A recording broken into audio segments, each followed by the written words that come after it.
अल्हम्दुलिल्लाह क़ायद मिल्लत इस्लामिया ने मुसलमानों का सर फ़ख्र से बुलंद किया है। और वो मुसलमान जो भटक चुके थे, अब उनको हमने देखा है कि वो रोते बिलखते हुए, आंखें मसलते हुए दोबारा आए हैं और अपने आप पर निदामत और शर्मसारी के आंसू बहाते हुए आए हैं।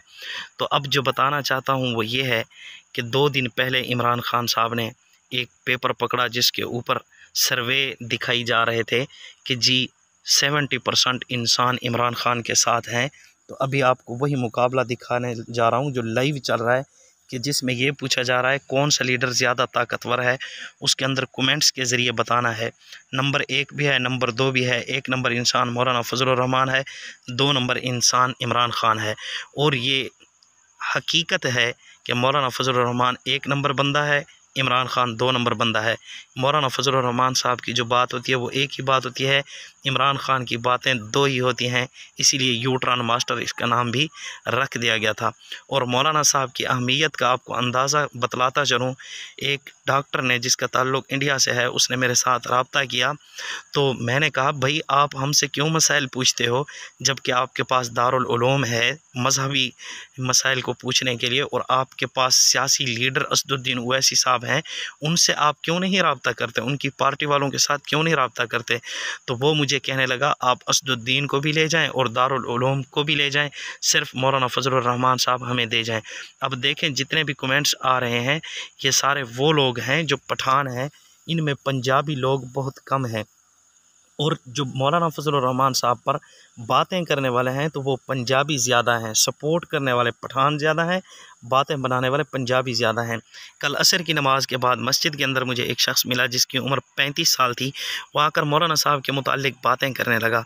मैंने कहा भाई आपकी उम्र कितना है? कहता है 35 साल। मैंने कहा 35 साल के अंदर आपने मौलाना फजलुर रहमान साहब के अलावा या मौलाना फजलुर रहमान साहब को किसी मजहबी जमात को, किसी मजहबी पार्टी को आपने कभी वोट दिया है? कहता है ज़िंदगी के अंदर नहीं दिया।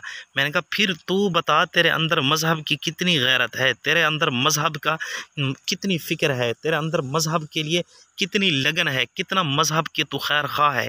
तो आज हमारा बस यही है कि जो मज़हबी लोग हैं उनके लिए हम आड़ बन जाते हैं, उनकी टांगें खींचते हैं, उनकी सपोर्ट करने के लिए हम तैयार नहीं, और जो लोग सपोर्ट कर रहे हैं उनको भी बुरा भला कहते हैं।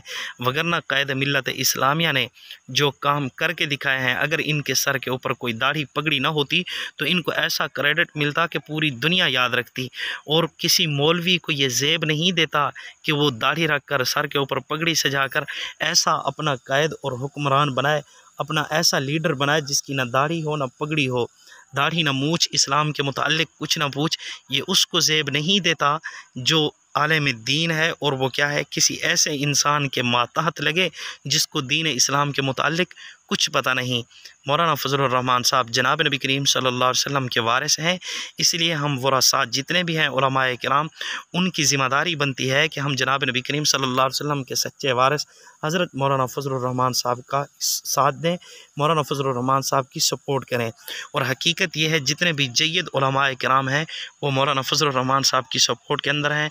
वो मुफ्ती तकी उस्मानी साहब हों, वो मुफ्ती अब्दुल वाहिद कुरैशी साहब हों, वो शेख मक्की मोहम्मद हिजाज़ी जो मक्का शरीफ के अंदर दर्स देते हैं कुरान पाक का, वो हूँ, या इसी तरह मुफ्ती ज़रवरी ख़ान साहब हों।